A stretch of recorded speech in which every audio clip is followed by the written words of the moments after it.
நாம் அறிந்திருக்கிறோம்.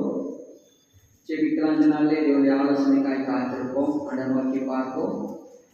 தகப்பனே, இந்த மனமகிழ்ச்சி நாளுக்காய் நன்றி செலுத்துகிறோம். நீர் எங்களை வழிநடத்துகிற தேவன். குடும்பத்தை உங்களுடைய ஆசீர்வாதமாய் நீர் எங்களுக்கு கொடுத்திருக்கிறேன்.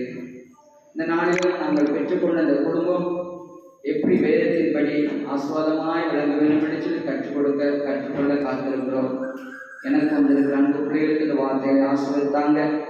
எங்களோட இடைவெளி ஆண்டவரே, இயேசு மூலம் ஜெபிக்கிறோம் பிதாவே, ஆமென், ஆமென். கர்த்தருடைய பிள்ளைகளே, இவ்விதமாய் ஒரு சம்பவத்தை வாசித்தேன். ஒரு நீங்கள் கூட அதை வாசித்திருக்கலாம். ஒரு ஊரில் யார் எந்த குடும்பத்தினர் நல்ல ஒரு அண்டர்ஸ்டாண்டிங் இருக்கிறாங்க, கணவன் மனைவி அப்படின்னு ஒரு போட்டி நடத்தினாங்க. அதில் நிறைய குடும்பங்கள் கலந்து கொண்டாங்க. ஒரு 100க்கு மேலே குடும்பங்கள் இருந்தாங்க. கணவனுக்கு தனியாக கொஸ்டின் கொடுக்கப்படும், மனைவிக்கு தனியாக கொஸ்டின் கொடுக்கப்படும். அவங்க அதை பதில் சொல்லணும். அதுக்கப்புறம் 2 பேருக்கு இன்டர்வியூ, அப்படி மார்க்குகள் போட்டு அவர்கள் எந்த குடும்பம் மிகவும் நல்ல அண்டர்ஸ்டாண்டிங்கோடு வாழ்கிறாங்க அப்படின்னு கண்டுபிடித்தாங்க.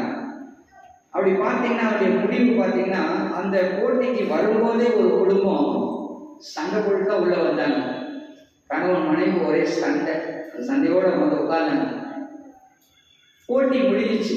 அங்கே பார்த்தீங்கன்னா ஒரு குடும்பம் 100க்கு 100 எடுத்திருந்தாங்க. 100% அவங்க பெர்ஃபெக்ட். இன்னொரு குடும்பம் பார்த்தீங்கன்னா 100க்கு 0 மார்க் எடுத்திருந்தாங்க. அது வேற யாரும் இல்லை, இந்த போட்டிக்கு வரும்போதே சண்டை போட்டு வந்தாங்கல்ல அவங்க தான். இப்போ யாருக்கு பரிசு கொடுப்பாங்க? நீங்க சொல்லுங்க, யாருக்கு பரிசு கொடுப்பாங்க? 100 எடுத்தவங்களுக்கு. அதான் நியாயமான ஒரு காரியம் இல்லை. 100க்கு 100 எடுத்தவங்களுக்கு நம்ம பரிசு கொடுக்கணும். ஆனா பரிசு யாரு கொடுத்தாங்கன்னா 100க்கு 0 எடுத்தவங்களுக்கு கொடுத்தாங்க. ஏன் தெரியுமா? இந்த 2 கப்பலுமே கிட்டத்தட்ட 35 ஆண்டுகள் வாழ்ந்த ஒரு குடும்பம்.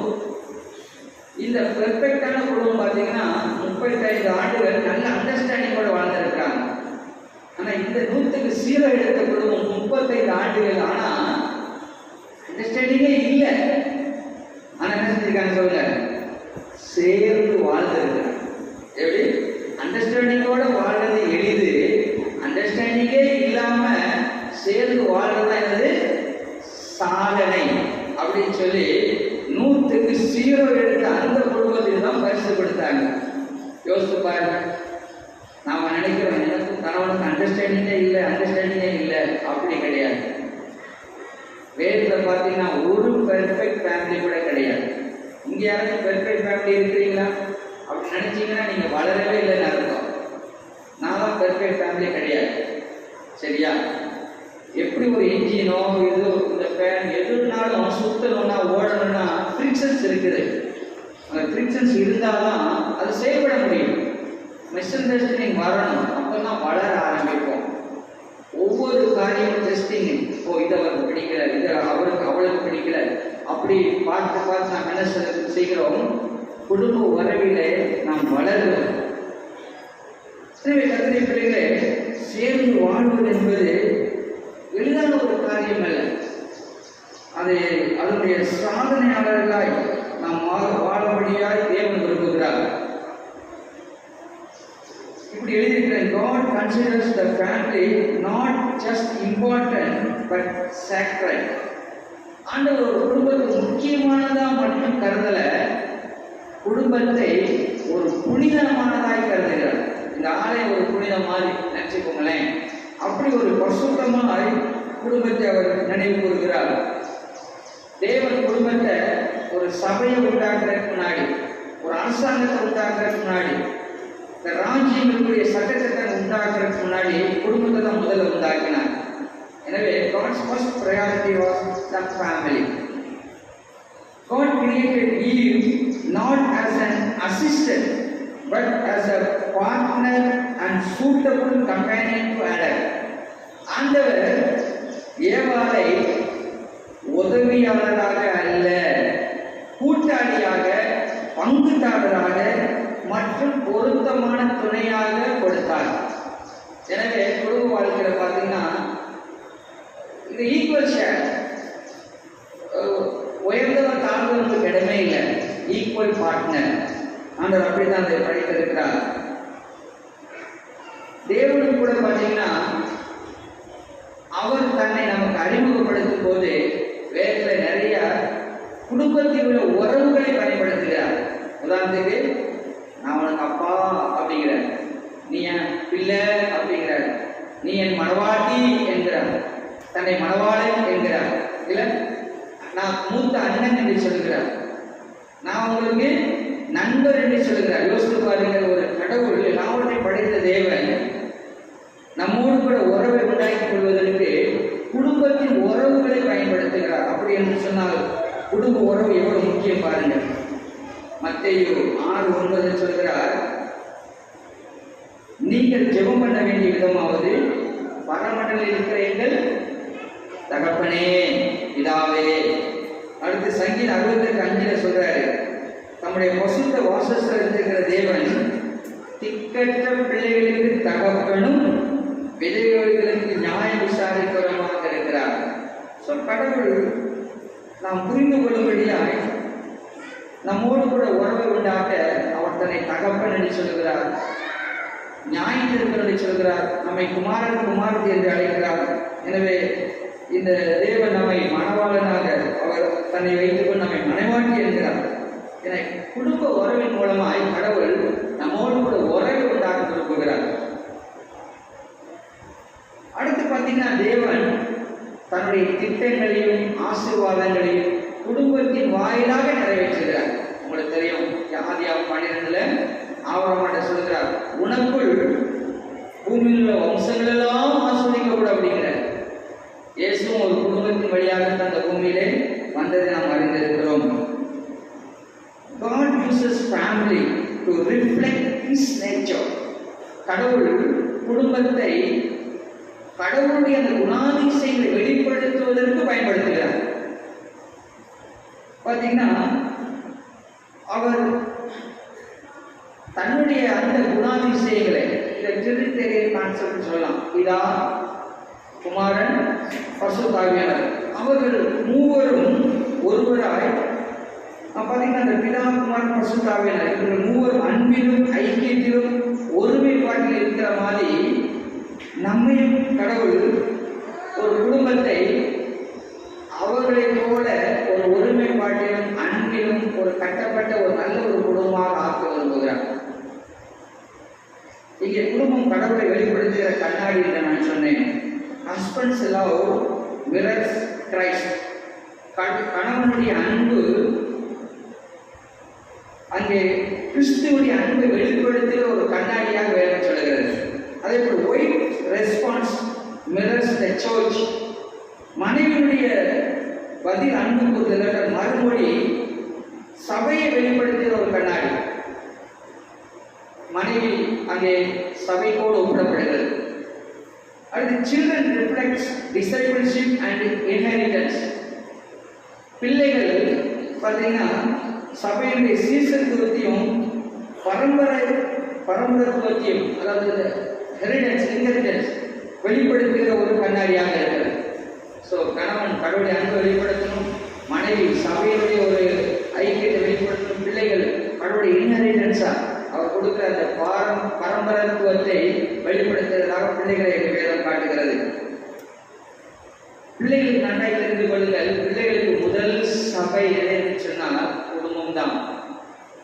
முதல் பள்ளிக்கூடம் குடும்பம் தான், முதல் பயிற்சிக்கூடம் குடும்பம் தான். அங்கே உபாகமம் 6 நீங்கள் படிச்சீங்கன்னா 6 முதல் 8 வரை சொல்றாரு, பெற்றோருக்கு நீங்க உங்க பிள்ளைகளுக்கு கற்றுக் கொடுக்கணும் அப்படின்னு கட்டளை கொடுக்கிறார். அதே போல் பவுலப்போஸ்தலன் என்ன செய்கிறார், நம்முடைய பிள்ளைகளுக்கு நாம் கற்றுக் கொடுக்க ஒரு கட்டளை இடுகிறார். நாங்கள் பார்த்தீங்கன்னா ஒரு நம்முடைய பிள்ளைகளுக்கு உட்கார்ந்து கற்றுக் கொடுக்கிற நேரம் யோசித்து பார்க்கலாம். இன்றைக்கு உலகத்தின் சூழலை நீங்கள் எடுத்துக்கொண்டால், இந்த உலகத்திற்கு ஒரு கலங்கரை விளக்கமாக இருக்க வேண்டிய ஒரே ஒரு சாட்சி என்ன இருந்துச்சுன்னா குடும்பம் மட்டும்தான். அரசாங்கத்தில் நல்ல சாட்சியை பார்க்க முடியாது. ஒரு ஃபெல்லோஷிப்பில் இல்லாத ஒரு மன்றத்தில் எதுலேயுமே ஒரு நல்ல ஒரு சாட்சியை பார்க்க முடியாது. குடும்பம் தான் கலங்கரை விளக்கம்.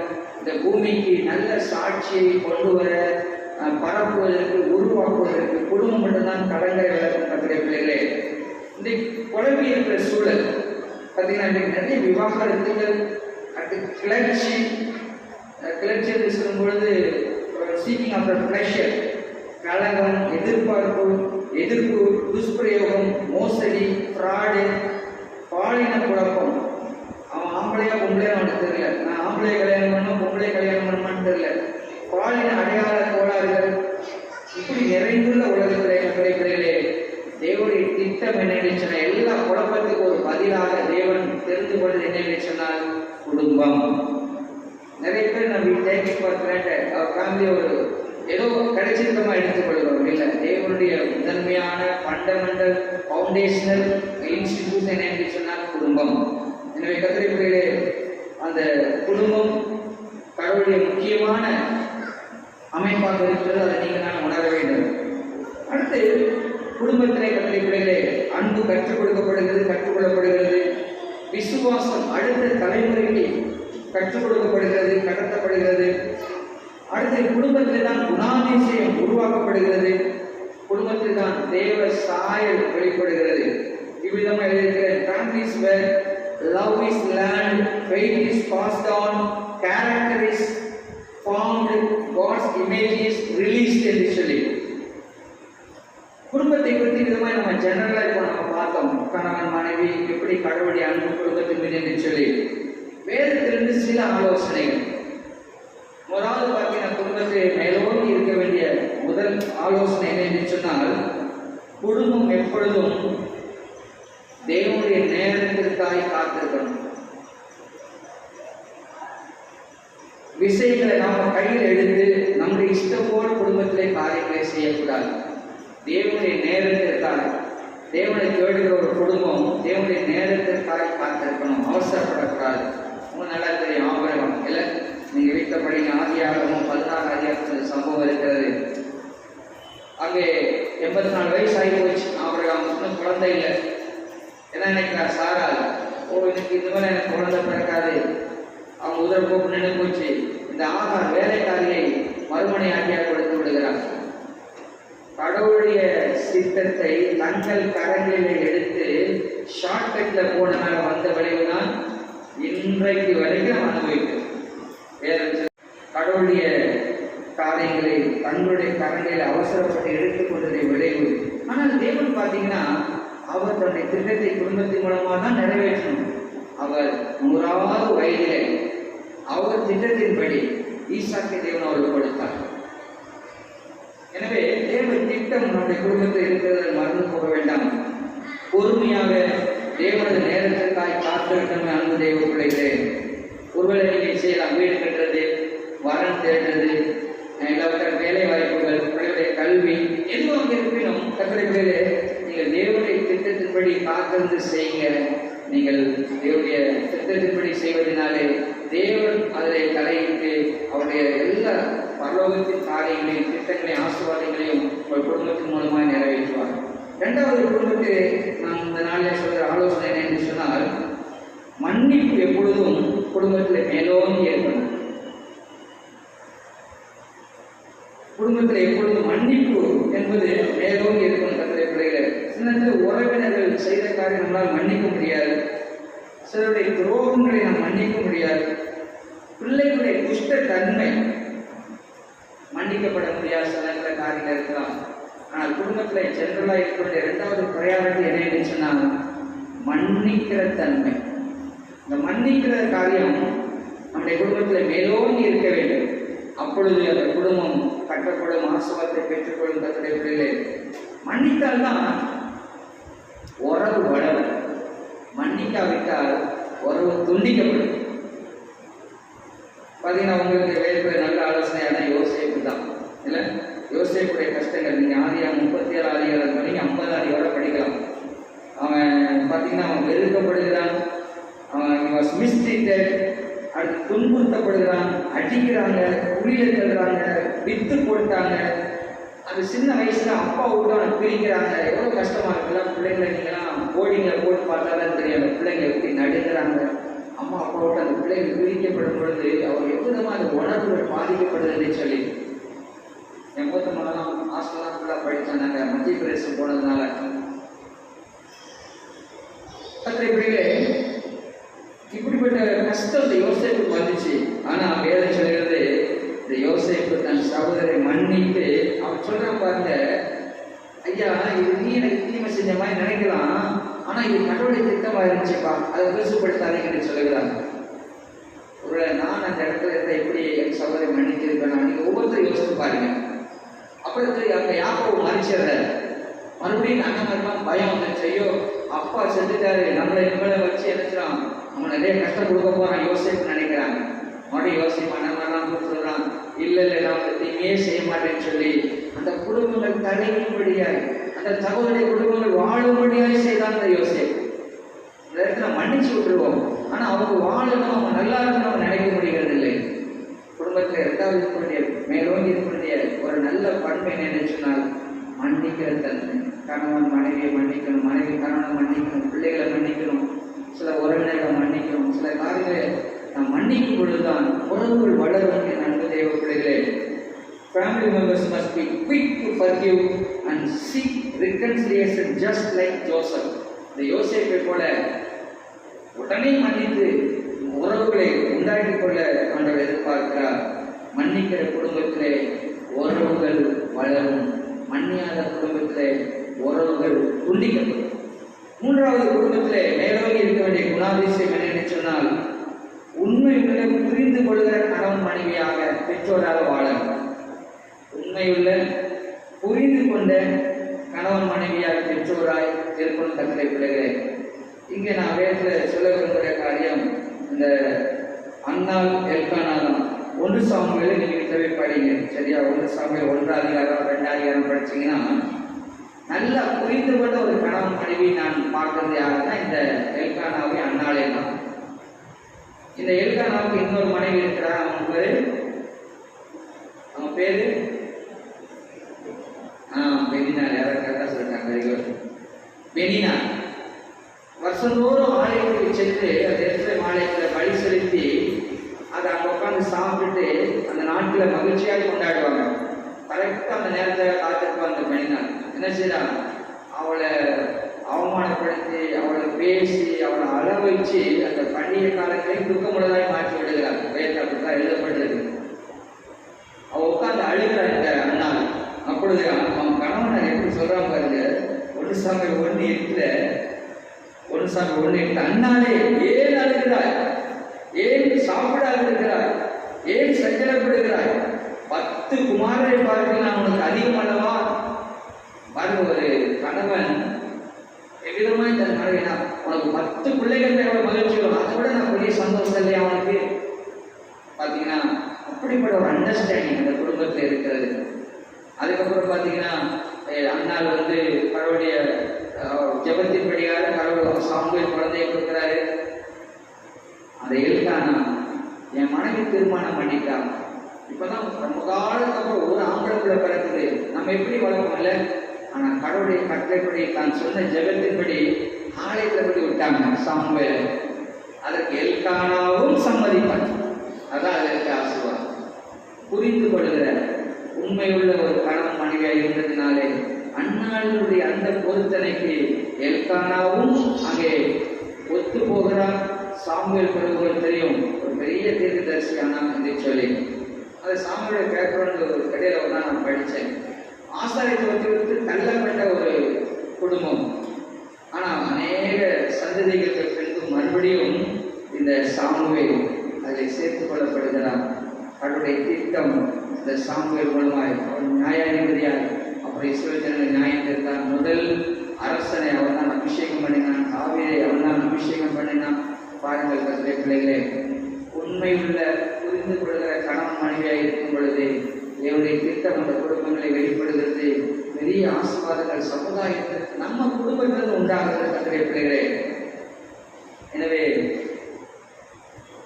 இந்த பெற்றோர் நன்றாய் ஜெபிக்கிறவர்களாய், ஆலயத்துக்கு வருகிறவர்களாய், தங்கள் பிள்ளைகளை தேவனுக்கு அர்ப்பணித்து வளர்க்கிற பெற்றோராய் இருக்கும் கர்த்தருடைய பிள்ளைகளே. அதற்கு உண்மையுள்ள நல்ல புரிந்து கொண்ட கணவனை இருந்தால் அது முடியும்.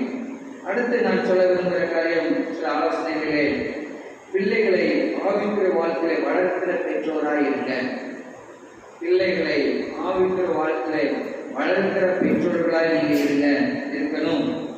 அதுக்கு நான் உதாரணம் காட்டுறது யோசேப்பும் மரியாளும் தான். வேறு நீங்கள் லூக்காவில் படிங்க, அங்கே 42 அதிகாரத்தில் 41 52 வரை இந்த யோசேப்பும் மரியாளும் ஏசப்பாவை பிரதிஷ்டை பண்ணுறதுலேருந்து ஒரு ஆலயத்துக்கு கூட்டு போகிறதுலேருந்து வருஷத்தோறும் பண்டிகைக்கு போகிறது, அங்கே பெற்றோராக கூட்டிகிட்டு போகிறாங்க. ஒருவேளை இந்த யோசேப்பு இயேசு கிறிஸ்து அநேக காரியங்களை கற்றுக்கொள்வதற்கு அவருக்கு உதவியாளராக இருந்தார். பெற்றோருக்கு இந்த இயேசு கிறிஸ்து அடங்கி இருக்கிறார். ஒரு ஆவிக்குரிய வாழ்க்கையிலே இயேசு கிறிஸ்து வளர்க்கப்பட இந்த யோசேப்பு மரியாள் அங்கே உதவியாக இருக்கிறாங்க. நிறைய பேர் பார்த்தீங்கன்னா உலகத்தின் கல்வி காரியங்கள் எல்லாத்தையும் பிள்ளைகளுக்கு நம்ம கொடுக்குறோம். ஆனால் வேதத்தை அவன் உட்கார்ந்து படிக்க சொல்லி அது புரியல நம்ம கற்றுக் கொடுத்து அவன் வாசிக்கணும் இல்லையான்னு பார்த்து நம்ம செயல்படுவது இல்லை. நீங்கள் நான் ஒரு பெற்றோராக நான் உங்களுக்கு நான் சொல்ல விரும்புகிறேன், உங்களுடைய பிள்ளைகளை ஆவிக்குரிய வாழ்க்கையை வளர்வதற்கு நீங்கள் போஷாக்கு கொடுக்கணும், அவங்களை வளர்க்கணும். பிள்ளைகளுக்கு சில நேரத்தில் புரியாது, ஆனால் நீங்கள் கண்டிப்பாக அந்த பிள்ளைகளுக்கு ஸ்பிரிச்சுவல் நர்ச்சர் கொடுக்கணும் கத்துடைய பிள்ளைகளை. எனவே ஒரு ஆவிக்குரிய ஆகாரம் அந்த பிள்ளைகளுக்கு குடும்பத்தை உண்டாகி இருக்கணும். அடுத்து கடைசியாக நான் சொல்ல விரும்புகிற காரியம் ஆலோசனை சொல்லி, ஆவிக்குரிய குடும்பம் ஒன்றாக சேர்ந்து எப்போதுமே சேவை செய்வார்கள். Spiritual family use to serve together. ஒரு ஆவிக்குரிய கணவன் ஆவிக்குரிய மனைவி எப்பொழுதும் சேர்ந்து சேவை செய்வதில் ஈடுபடுவார், சேர்ந்து சேவை செய்வார்கள். அப்போஸ்தலர் இருக்கிற நீங்கள் பார்த்தீங்கன்னா 18 இருக்கு, 2-3, அப்புறம் அப்போஸ்தலர் 18 மற்றும் 26 வசனங்களில் அக்குல்லா பிரிஸ்கில்லாவை பற்றி போடப்பட்டிருக்கு. serve together in the church. அவங்க ஆலயத்தில் சேர்ந்து சேவை செய்கிறார்கள். பார்த்தீங்கன்னா அக்குல்லா ஆக்சுவலாக பார்த்தீங்கன்னா அவங்க ரோமன். அக்குல்லா வந்து ஒரு ரோமன், பிரிஸ்கில்லா வந்து ஒரு யூத ஸ்திரீ. இங்கே எப்படி ரசிக்கப்பட்டாங்க அதெல்லாம் நமக்கு போடப்படலை. ஆனால் சபையில் பிறருக்கு உதவி செய்கிறதுல சேவை செய்கிறதுல அவங்க நிறைய பேருக்கு தெரியல. அப்படி இருந்த போது பார்த்தீங்கன்னா அந்த இவனை ஒரு நல்ல ஊழியக்கான உருவாக்குனாங்க. அப்போலோவை நல்ல ஊழியக்கான உருவாக்குனது இந்த அக்குல்லா பிரிஸ்கில்லா தான். பார்த்தீங்கன்னா அவங்க இருவரும் சேர்ந்து ஆலயத்தில் அவங்க சேவை செய்கிறாங்க. இன்றைக்கு நிறைய பேர் ஆலயத்தில் சேவை செய்வதற்கு இங்கே வாலண்டியர் வரதே இல்லை. உள்ளதை பெருக்கிறோம், இல்லை ஒரு ஒட்டடிக்கிறோம், ஒரு டெக்கரேஷன் பண்ணுறோம், இல்லை ஒரு பண்டிகை காலம், இல்லை ஒரு சர்விங்கு, இல்லை ஒரு கொயரில் பாடுறது, மியூசிக் வாசிக்கிறது, இல்லை மற்ற எந்த காரியத்தை கத்துடைய பிள்ளைகளே நீங்கள் சேவை செய்கிற மனப்பான்மையை பெற்றுக்கொள்ளுங்கள். பாஸ்டருக்காக செய்யாதீங்க. அவர் செஞ்சிட்டிங்கன்னா அதுக்கு ஆசீர்வாதமே உங்களுக்கு இல்லை. நான் ஊழியக்காக சொல்கிறேன், நான் என்ன ஆளாக்குனேன், என்னை உருவாக்குனேன், என்னை மீட்டெடுத்து ஏசப்பாவுக்காக செய்கிறேன். நீங்கள் எது செஞ்சீங்கன்னா தான் உங்களுடைய ஆசீர்வாதம் பரலோகத்துலேருந்து வரும். பாஸ்டர் என்னை பாராட்டுவாங்க அப்படின்னு செய்தீங்கன்னா ஆசீர்வாதம் இல்லை. ஒரு இப்போ இருக்க பாஸ்டர் பாராட்டுவார், அடுத்த வர பாஸ்டர் பாராட்ட மாட்டார். அதனால மனிதருக்காக அல்ல. நீங்கள் வாச வேதத்தில் பார்த்தீங்கன்னா மனுஷருக்காக அல்ல, தேவனுக்காக காரியம் செய்யும் பொழுது அது பரலோகத்திலிருந்து ஆசீர்வாதங்களை பெற்றுத்தர உதவி செய்யும். எனவே ஒரு கணவன் மனைவியாக பிள்ளைகளாக ஆலயங்களுடைய காரியத்தில் ஈடுபடுங்க. சரியா, உலகத்தில் தான் வேலை செஞ்சால் சம்பளம் கொடுக்குறாங்க, நம்ம கண்டிப்பாக செய்கிறோம். ஆனால் ஆண்டவர் சொல்கிறாரு, தேவனுக்காக சேவை செய்யும் பொழுது நிச்சயம் பலன் உண்டு. நான் நேற்று ஒரு காரியம் மாஸ்டர்கிட்ட இருந்தேன். பார்த்தீங்கன்னா அவர் வரும்போது நம்ம செய்த கிரியைக்கு பலன் கொடுக்குறாரு. There is some degrees of reward இருக்குதான். நல்ல உபயோகிச்சு நல்ல ரிவார்டு இருக்குது. அந்த அது கொஞ்சம் அங்கே உட்காந்து நான் படிக்கணும் நிறையா.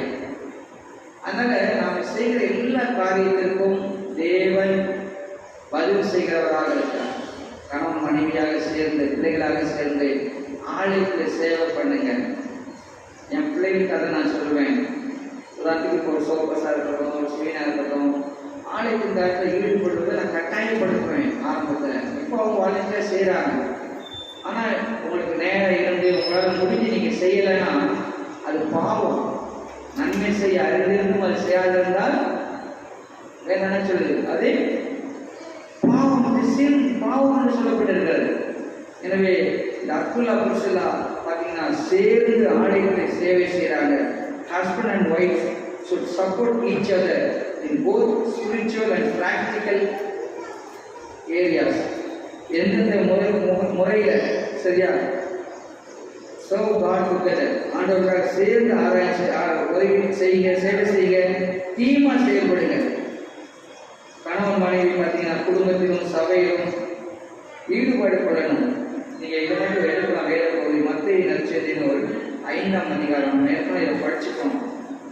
வேத பாடம் பங்கெடுக்கணும், நல்லா தெரியும். மத்திய எடுக்கலாம், சேர்ந்து வாசிக்க ஒரு 5 மத்திய 5 அங்கே 14 16 வரை வாசிப்போமா சேர்ந்து? மத்திய 5 எடுத்துட்டீங்களா? பக்கம் 6 மத்திய 5 14 சேர்ந்து வாசிப்போம். நீங்கள் உலகத்திற்கு வெளிச்சமாய் இருக்கிறீர்கள். மலையில் இருக்கிற பட்டணம் மறந்திருக்க மாட்டாது. விளக்கை கொளுத்தி மரக்கால மூடி வைக்காமல் விளக்கு தண்ணீர் மேல் வைப்பார்கள். அப்பொழுது அது வீட்டில் உள்ள யாவருக்கும் வெளிச்சம் கொடுக்கும். இவ்விதமாய் மனுஷர் உங்கள் நற்கிரிகளை கண்டு பரலோகத்தில் உங்கள் பிதாவை மகிமைப்படுத்தும்படி வெளிச்சம் அவர் முன்பாக பிரகாசிக்க கடவுது. உன் வீடு மலை மேலே இருக்கிற பட்டணம்பா, நீ ஒரு வெளிச்சம், அதை மூடி மறைக்காத. அடுத்து உடைய கிரியை 3 போடப்பட்டது. 14 பார்த்தீங்கன்னா உங்கள் வீடு மலை மேலே இருக்கிற பட்டணம். 15 சொல்லுது நீங்கள் வெளிச்சம். 3 அவர் சொல்றாரு. 14 சொல்றாரு உடைய கிரியை இந்த உலகத்துக்கு தேவை. ஸோ ஒவ்வொரு குடும்பமும் கிரியை செய்யணும். ஒருவேளை சபை உங்களை கிரியை செய்வது முதல் இடமாக, அப்புறம் இந்த உலக சமுதாயம். எனவே கர்த்தருடைய பிள்ளைகளே, நம்ம வீட்டிலும் மனுஷர்கள் முன்பதாக நற்கிரியை வெளிப்படுத்தி பரலோகத்துக்கு மகிமை சேர்க்கிற குடும்பமாய் நம்முடைய குடும்பம் இருக்கணும். Christian family not mean to isolate themselves from society, but to influence it with godly values. நிறைய நேரம் நம்ம ஐசோலேட் பண்ணிக்கிறோம். ஆனால் ஒரு ஆவிக்குரிய குடும்பமாக இந்த உலகத்தை இன்ஃப்ளூயன்ஸ் பண்ணுவதை ஆண்டவர் விரும்புகிறார். நம்முடைய சமுதாயத்தில் நம்முடைய குடும்பத்தை தனிமைப்படுத்தக்கூடாது. அது வளர்ச்சி அல்ல. தேவ காரியங்களால் ஒரு தாக்கத்தை, ஒரு செல்வாக்கை, இம்பாக்ட் இந்த பூமியில் நம்ம உண்டாக்கணும். சில ஜெனரலாக குடும்பத்தை பற்றி பார்த்தோம், சில ஆலோசனைகளை நம்ம பார்த்தோம். அடுத்தது சரித்திர புருஷர்கள், குடும்பத்தில் சிறந்த சரித்திர புருஷர்கள் பார்த்தீங்கன்னா பிலிகர்கார். அவர் விதமாக சொல்கிறார். பிலிகர்கார் சொல்றாரு, the greatest legacy I can leave is not money or fame but a godly family. அவர் சொல்ற இந்த உலகத்தோடு நான் போகும்போது பெரிய ஃபேம், புகழ்ச்சியோ பெரிய பேரையோ பணத்தையும் விட்டுட்டு போகிறது பெருமையை நினைக்கல. கடவுளுக்கு பயப்படுற ஒரு குடும்பத்தை அந்த உலகத்தை விட்டுட்டு போகிறது தான் பெருமையை நினைக்கிறேன்னு சொல்கிறேன். யோசிச்சு பாருங்க. பிள்ளைகளை அவங்களுக்கு தெரியும் நினைக்கிறேன். அவர் நல்ல கோல் பிள்ளையாக இருக்காரு. நல்ல அவருக்கு அந்த ஃபீச்சர்ஸ் வந்து நிறைய பேர் நடிக்க கூப்பிட்டாங்க. அவர் அம்பாசிடராக கூப்பிட்டாங்க. சரியா? அவர் காரியம் நிறையா படிச்சு பாருங்க. ரொம்ப டேலண்டட், மிகவும் உயர்ந்த ஒரு மனிதர். ஆனால் சொல்கிறார், நான் அந்த அம்பாசிடரோட பெரிய ஆளும் நான் வேலை செய்கிறேன், நான் அதை போய் செய்ய முடியும்னு சொன்னேன். கடவுளுக்காக ஊழியம் செய்தார். அவர் உங்களுக்கு தெரியும், பிள்ளைக்காக. அப்படிப்பட்ட ஒரு தேவ மனிதர் சொன்னார், நான் புகழ்ச்சியோ இல்லாத ஒரு பணத்தையோ இந்த பூமியை விட்டுட்டு போல எனக்கு பெருமை இல்லை. கடவுளுக்கு பயந்த ஒரு குடும்பத்தை விட்டுட்டு போகிறதான் நான் பெருமையை நினைக்கிறேன்னு சொல்கிறார். இந்த உலகத்தில் அவ்வளோ காரியங்கள் அவரை தேடி வந்த பொழுதும் ஒரு தெய்வீக குடும்பத்தை அவர் சிறந்ததாக சொல்கிறார். அது வில்லியம் கேரி உங்களுக்கு தெரியும். கல்கத்தாவில் வந்து இங்கிலாந்து தேசத்துலேருந்து கல்கத்தாவில் வந்து செராம்பூர் யூனிவர்சிட்டி உருவாக்குனார். அவர் காலத்தில் நிறைய கஷ்டம். அவருக்கு நல்ல பண உதவி செய்யணும்னு சொன்னாங்க, உதவி செய்யலை. சாப்பிட கூட கஷ்டம் இல்லாமல் ஒரு அவுரி வச்சல அவர் வேலை பார்த்து நிறைய கஷ்டப்பட்டார். இந்த வறுமையினால் அவருடைய மனைவி அந்த டிப்ரெஷன் மென்டல் ஆகிட்டாங்க. ஆனால் வேலை அந்த சரித்திரத்தில் போடப்பட்டிருக்கு, அந்த அம்மா சாகிற நாள் வரை ஒரு குழந்தையை கூட அவருடைய மனைவியை விழித்தேறி பார்த்து கொண்டார். நல்ல மனிதர்களையே நம்மளால் பார்க்க முடியல. ஒரு மென்டலை அடிக்கடி அவன் ட்ரெஸ் அவுத்து போட்டு தெருவில் ஓடிடுவாங்க. வச்சுட்டு அப்படி போய் இருந்துட்டு வந்து அந்த அவங்க வச்சு அவன் ட்ரெஸ் போட்டு சாப்பிட தெரியாது, ஊட்டி விடுவாங்க. நன்கு தெய்வ பிள்ளைகளே, நாம் நம்முடைய கணவன் மனைவி உறவு எவ்விதமாக இருக்கு யோசித்து பார்க்கலாம்.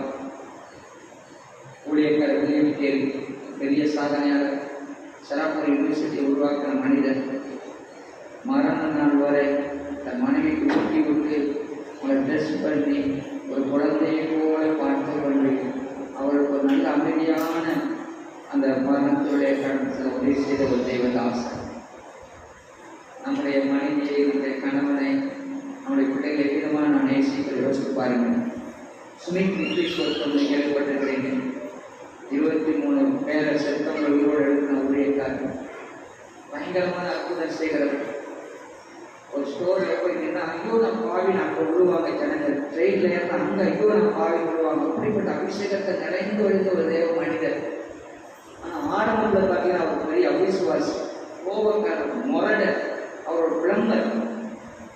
ஆரம்பத்தில் அவருடைய மனைவி பேர் பாடி, அவங்க தான் இவரை கடவுளுக்குள்ள வழி நடத்தினவங்க. ஆணையத்துக்கு போது ஒரு பிடிக்காது. அன்னைக்கு இரவு போயிட்டு அவங்க லேட்டாக வீட்டுக்கு வந்தாங்க. அந்த அம்மா வெளியே தள்ளி கதவை சாத்திட்டார். உங்களுக்கு தெரியும் வெளி நேரங்களில் எப்படி அந்த பனி பொடி தூர் இப்படி இருக்கும். அந்த அம்மா இரவு குடும்பம் வெளியில் கிடந்தாங்க. காலையில் எழுப்பி போய் கதவை திறந்து விட்டார். அந்த அம்மா சிரித்த முன்போடு உள்ள வந்தாங்க. ஒன்றுமே நடக்காத மாதிரி அந்த அம்மா நடந்து கொண்டாங்க. சிரித்த முன்போடு போய் காப்பி செய்து அவர் கொண்டு கொடுத்தாங்க. அப்படியே உடஞ்சி போயிட்டார் அந்த ஸ்மித் நிதிஷ்வர். எப்படிப்பட்ட ஒரு நற்குணாதிசயம் இவர்கள் இருக்கு, எப்படி நல்லா செயல்படுகிறார், எவ்வளவு தீமை நான் செய்தேன் என்று சொல்லி அவர் உடைந்தார், மனம் திரும்பினார். பெரிய ஊழியக்காராய் மாறுவதற்கு இந்த பாடி அம்மாவுடைய அந்த ஸ்பிரிச்சுவல் நற்குணம், ஆவிக்குரிய நல்ல குணம் அந்த ஸ்மித் நிதிஷ்வர் முரண் சுபாவமுள்ள மனிதனை மாற்றினது. கர்த்தருடைய பிள்ளைகள் நிறைய பேர் சொல்றீங்க என் கணவன் சரியில்லை, மனைவி சரியில்லைன்னு சொல்லி. சார் என்னை பற்றிய காரியம் என்ன? நான் ஒரு ஆவிக்குரிய தன்மையினாலே உருவாக்கப்பட்ட ஆவிக்குரிய ஸ்திரியாய் நான் செயல்படும் பொழுது பொல்லாத கணவனையும் பொல்லாத மனைவியையும் கிரியினாலே மாற்றணும். அதற்கு ஒரே சாட்சி ஸ்மித் நிதிஷ்வர் தான். அந்த அம்மா அன்னைக்கு காலத்து அவங்க ஒன்றுமே நம்மளால தான் ஆரோக்கியம் பண்ணியிருப்போம், அறிவிற்கான கேட்டிருப்போம், எவ்வளவு பணி வெளியே போய் சொல்லி சண்டை போட்டிருப்போம். ஒன்றுமே நடக்காத கூட ஸ்திரீ நடந்து கொண்டது ஒரு உடைத்தது. நீங்கள் நான் யோசித்து பார்க்கலாம். கர்த்தருடைய பிள்ளைகள், நம்முடைய குடும்பத்தில் நம்ம எவ்விதமாக நம்ம ஆவிக்குரிய காரியங்களை நம்ம செயல்படுகிறோம். நம்முடைய ஆவிக்குரிய குணாதிசயம் வீட்டில் வெளிப்படுது. கடைசியாக நம்முடைய மெத்ரி திருச்சபை, இந்த மெத்ரிஸ் மூவ்மெண்ட் உருவாக்கின ஜான் வெஸ்லி இல்லை, கிட்டத்தட்ட 19 பிள்ளைகள் வீட்டில் சின்ன பள்ளிக்கூடமே இருந்தது. சில பிள்ளைகள் செத்து போனாங்க. கடைசியாக 13 பிள்ளைகள். சார்லஸ் வெஸ்லி, ஜான் வெஸ்லி போன்ற சரித்திர நாயகர்களை உருவாக்குனவர் அவங்களுடைய அம்மா சூசனா வெஸ்லி. சரியா? அந்த பிள்ளைகளை ஒழுக்கத்திலும் ஆவிக்குரிய வாழ்க்கையிலும் மிகவும் அக்கறையுடன் இந்த அம்மா நடந்துக்கிட்டாங்க. சரியா? வாரத்தில் ஒரு நாள் 1 மணி நேரம் ஒரு குழந்தையோட கண்டிப்பாக சொல்லியிருப்பாங்க. அப்படி டேன் போட்டிருப்பாங்க. இப்போ 13 பிள்ளைகளும் அப்போ 13 மணி நேரம் ஒரு வாரத்தில் பிள்ளைகளுக்கு நான் கொடுத்தாங்க. அந்த பிள்ளைகளோட உட்காந்து நீ எப்படி இருக்க, உன் மனசு எப்படி இருக்கு, நீ பிடிக்கப்பட்டிருக்கியா, தேர்ந்த வாசியா, நேற்று என்ன செஞ்ச, பள்ளிக்கூடத்தில் என்ன நடந்துச்சு, உன்னுடைய நண்பர்களுடைய எப்படி இருக்கிற, உன்னுடைய உறவு கடவுளோட எப்படி இருக்கு. 1 மணி நேரம் அந்த பிள்ளையோட உட்கார்ந்து பேசி அந்த பிள்ளையோட கை கோர்த்து ஜெபித்து ஒவ்வொரு பிள்ளையும் இண்டிவிஜுவலா ஸ்பிரிச்சுவல் நோர்ச்சர் பண்ணி வளர்க்காங்க சூசனா வெஸ்லி. நீங்க நான் எப்படி நம்ம பிள்ளைகளை அக்கறை செலுத்துகிறோம், நம்ம பிள்ளைகளுக்கு நேரம் செலவழிக்கிறோம். யோசித்து பார்ப்பதற்கு விதமாக ஜான் வெஸ்லி எழுதியிருக்கிறார் புத்தகத்தில், I learned more about Christianity from my mother than from all the theologians in England. England தேசத்தில் இருக்க எல்லா இறையியல் வல்லுநர்களுக்குள்ள நான் படித்த கிறிஸ்தவத்தை பற்றி படித்ததை விட என் தாயாரிடத்திலே கிறிஸ்தவத்தை பற்றி நான் படித்தது தான் சிறந்தது, உயர்ந்தது, அதிகம் என்று சொல்கிறார். ஏன்னா அந்த பர்சனல் டச், இந்த பர்சனல் ரிலேஷன்ஷிப். நன்றி தெய்வத்திலே நீங்கள் யோசித்து பார்க்கலாம். கடைசியாக ஜார்ஜ் முல்லர் 10,000 இங்கிலாந்து தேசத்தில் 10,000 பிள்ளைகளை வளர்த்தவர். யோசித்து பாருங்க, ஒரு பிள்ளையை வளர்க்க முடியல. கேட்டால் பாஸ்டர் நேரங்களில் இருக்கிறோம். 10,000 அநாத பிள்ளைகளை வளர்த்தவர். ஒரு முறை கூட மனிதனிடத்தில் காசு தாங்கன்னு கேட்காதவர். முழங்காலையிலே நின்று இந்த 10,000 பிள்ளைகளை வளர்த்தவர் ஜார்ஜ் முல்லர். அவர் சொல்லுகிறார், விதமாக சொல்றார், the children are not burden. குழந்தைகள் நமக்கு பாரமானவர்கள் அல்ல, but a blessing, அவங்க ஆசீர்வாதம். I teach them to trust God in all things. அவருடைய ஒரே ரகசியம், பிள்ளைகளுக்கு நான் சொல்லிக் கொடுக்குறேன், நீ எல்லா காரியத்திலையும் கடவுளை மட்டும் நம்புங்க அப்படின்னு என் பிள்ளைகளுக்கு நான் சொல்லிக் கொடுக்குறேன் அப்படின்னு எழுதியிருக்கிறார். அவர் குடும்பத்திலே அதே தான் அவர் செய்தார். ஒரு மனிதர் 10,000 பிள்ளைகளை யாருடைய உதவியின்றி வளர்க்க முடியும்னா யோசிச்சு பாருங்க. நம்ம குடும்பத்துக்காக எவ்வளோ நேரம் ஓடுறோம், உழைக்கிறோம், கஷ்டப்படுறோம். ஆண்டவரை நம்பினால் தேவன் காரியங்களை வாய்ப்பு செய்கிறவர் இருக்கிறார். ஸோ தேவ நேரத்துக்காக நம்ம பார்த்துருப்போம். மன்னிப்பு நம்முடைய குடும்பங்களை மேலோங்கி இருக்கட்டும். உண்மையுள்ள புரிந்து கொண்ட கணவன் மனைவியாக நம்ம மாறுவோம். பிள்ளைகளுக்கு ஆவிக்குரிய உதவி, ஆவிக்குரிய நர்ச்சர் இன்றியமையாதது என்பதை நாம் உணர்வோம். சபையை சேவை செய்வது அது ஆசீர்வாதத்தை கொண்டு வரும். உங்கள் பிள்ளைகளை கத்திரை வழியில் நடத்த உதவியாக இருக்கும். கணவன் மனைவியாக சேர்ந்து சபைகளை சேவை செய்கின்ற பிள்ளைகளே. எனவே இந்த யோசிப்பாக கடைசியாக நான் ஒரு சில சம்பவத்தை சொல்லி நான் படிக்க விரும்புகிறேன். ஒரு குடும்பத்தினர் ஒரு பெரிய ஒரு கடைக்கு அவங்க போனாங்க. அந்த கடையில் நிறைய பொருட்கள் இருந்துச்சு.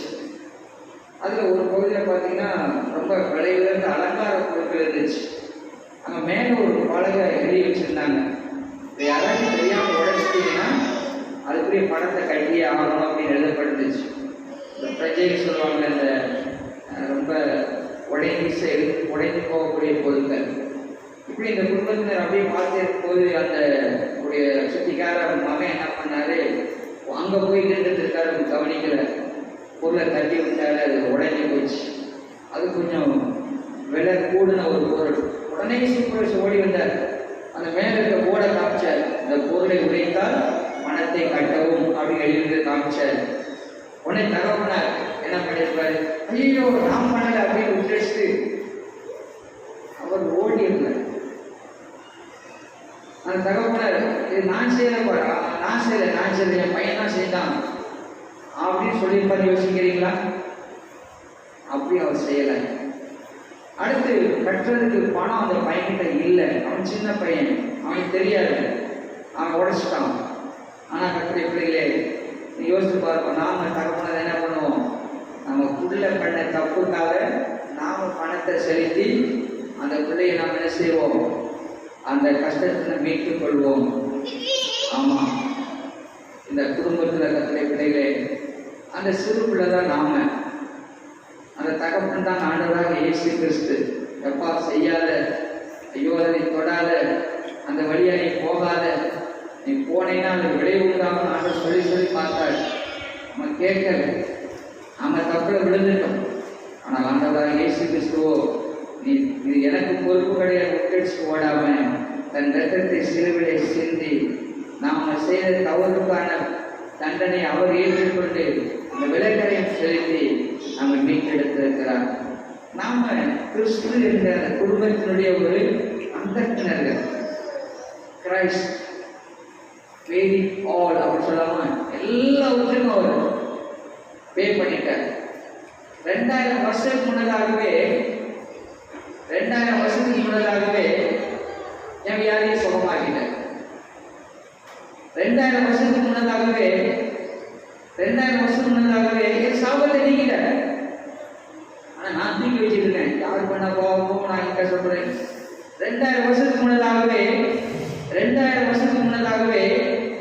என் பாவத்தை அவர் நீக்கிட்டார். இன்னைக்கு நீங்க நான் அந்த சந்தோஷத்தை வாழ அழைக்கப்படுகிறோம். இன்னும் குடும்ப சாபம் இருக்குமோ, அவங்க வீட்டை சாபமாக இருக்குமோ, அவங்க செய்வனையா இருக்குமோ, இல்லை கத்தரை பிள்ளைகளை 2000 ஆண்டுகள் முன்பதாக கத்த நம்மை சுகமாக்கினார், சாபத்தை நீக்கினார், நம்முடைய பாவத்தை நீக்கினார். இன்றைக்கு நீங்கள் நானும் அதை பெற்று அனுபவிக்கிறோம். அவரை விசுவாசிப்பதன் மூலமாக உங்கள் கர்த்தரால் வரும் சுதந்திரம் கற்பத்தினை அவரால் கிடைக்கும் பலன் தேவனுடைய ஆசீர்வாதம் அந்த குடும்பத்தில் நிறைந்திருக்கிறது. விசுவாசித்தால் அதை பெற்றுக்கொள்வீர்கள். ஜெபமெல்லாம் கண்ணில் என் அன்பின் தகப்பனே, இந்த நாளுக்காக கிருபைக்கு நன்றி செலுத்துகிறோம். நீர் உண்டாக்கின குடும்பம் எங்களுக்கு ஆசீர்வாதமாகவும் உண்மை வெளிப்படுத்த குணாதிசயம் நிறைந்ததாகவும் நீ மீட்டெடுத்த குடும்பம் சாட்சி திசை உண்டாக்கி வந்ததற்காக நன்றி செலுத்துகிறோம். இந்த நாளில் எந்த குடும்பங்களில் பிரச்சனைகள் கஷ்டங்களோ தகப்பனை நீர் கிரியை செய்யும். குடும்பத்தினை கட்டி எழுப்பும், அவர்களை மாற்றும், கண்ணீரை துடைத்தரும். இன்றைக்கு ஒரு அற்புதத்தை செய்யும். பிள்ளைகள் வாழ்ந்து சுகித்திற்கு உதவி செய்யும். இயேசுவின் மூலம் வேண்டிக் கொள்கிறோம் பிதாவே. ஆமென்.